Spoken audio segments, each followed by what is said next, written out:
Scientists are stunned by the colossal size of creatures found in the ocean's deepest depths, an impossibility, they thought, until a groundbreaking discovery offered an explanation. Have you ever noticed how animals seem to get creepier the deeper you go into the ocean? It's like nature has a way of playing a trick on us with those eerie creatures. For one, the deeper you go underwater, the less light there is. This darkness makes animals look even stranger because they've evolved to survive in these extreme conditions. Take the deep-sea anglerfish, for instance. Its bioluminescent lure is like something out of a sci-fi movie, and that gaping 2D mouth can give anyone chills. It does give me the chills, especially that I have a pretty severe thalassophobia. So it's not just about how they look, but how their environments shape their survival strategies, which can be pretty mind-blowing and, well, a little creepy. Just think about it, the 70% of our planet is actually underwater. Only a tiny part of the Earth's surface is dry land. Most of the world's life is in the ocean, and a lot of the coolest places have always been underwater or will eventually end up there. Deep down, there is not just strange creatures, but entire lost cities and hidden histories. Today, let's dive into some of these crazy secrets. During my research, I came across the interview with Garrett Braisman, who lived in the bottom of the ocean for 2 weeks. The scariest thing I saw was one night I was taking a dump. It's a true story. The way you do this, okay, number one, you just pee in the pool, okay? But if you have to go number two, you go into the pool because you don't want a floater in your pool, right? That's of course like Caddyshack. You don't want that, right? So what you do is you don't take a tank. You just take your mask and your fins. And you go down naked. You can. We had a mixed gender crew, so I wore some trunks, but and then you just go down and you have to swim. I don't know. It's like maybe 10, 15 feet. It's not that far. And there's what we call a gazebo, which is just a little dome that has air inside. Now you're out in the middle of the Atlantic Ocean. Like with no tank, and you're 60 feet down, it's night. You can't see a thing. You're alone in the ocean. But you can see this little gazebo. You swim to that, you pop in, and then you got air, just some valves, you let in some fresh air, and then you hold on, and you take off your trunks, and you just let it rip. But the problem is the fish get accustomed to this. Oh, Jesus. Yeah. So they go there knowing that you're going to poop? As soon as you drop in the water at night, it's like the dinner bell going off. And there's like school. Yeah. And then you finish, and you put your mask back on. And I took a big breath. And I went down, and I opened my eyes in my mask in the darkness with my flashlight, and I saw, like right in front of me, this huge eyeball, like about the size, I don't know, of a saucer, like this big, staring, unblinking right at me, and I freaked out. I just tore off for the pool, for the moon pool and the habitat. I jumped in there, I surfaced, I'm screaming, and my crew come running thinking I've been bit by a shark or something.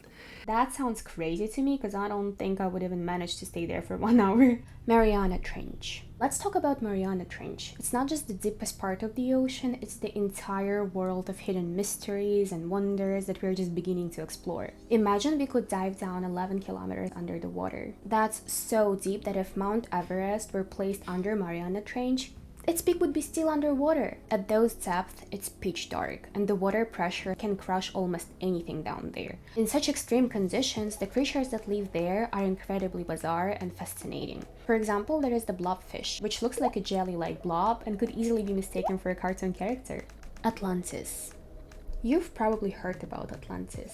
That mysterious sunken city Plato described as a perfect place with peace, wealth, and amazing technology. He said it was a powerful civilization that was more advanced than any known society of that time. Atlantis was said to be surrounded by rings of land and water with canals cut through them for ships. The city had temples decorated with precious metals, and the royal palace was filled with golden statues. Plato claimed Atlantis was located west of the Pillars of Hercules, which we now call the Strait of Gibraltar, the entrance from the Mediterranean Sea to the Atlantic Ocean. Many explorers have tried to find Atlantis in the area over the centuries, but their efforts have only led to new theories and speculations about the legend.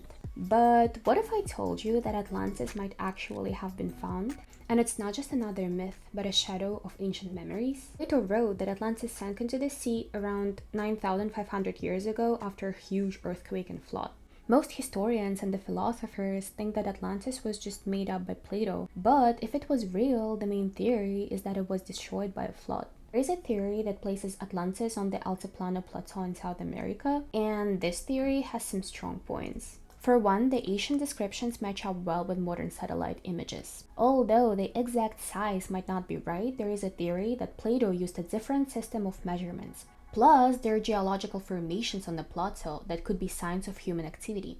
These formations also fit the description of Atlantis' capital. So it's possible that achievements of South American culture could be explained by the ancient history of places like Atlantis. There is a very interesting fact and a story about Portuguese treasure hunters discovering the ruins of an unknown city in Bahia in 1753. This document led to a theory that Atlantis was in Brazil, and one British explorer, Colonel Percy Harrison Fawcett, if I'm not mistaken, a big supporter of this idea, went on an expedition to that area in 1922 to prove Atlantis existed. But he never came back. Maybe he found what he was looking for, or maybe he just decided not to return. What do you think? Is Atlantis myth, or could it be real? Let me know your thoughts and comments. Here is a giant squid straight out of nightmares and legends.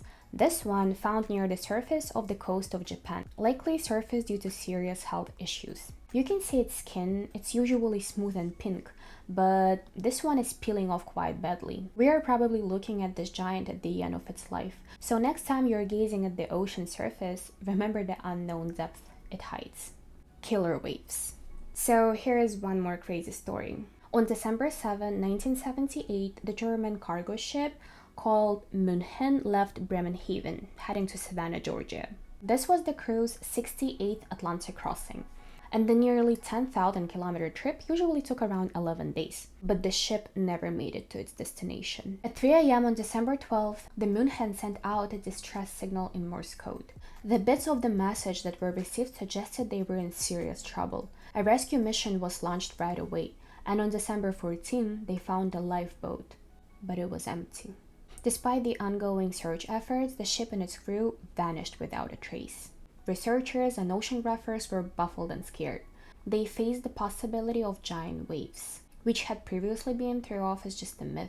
These giant waves, known as killer waves, could rise up from the ocean and swallow ships. Killer waves can form into walls of water.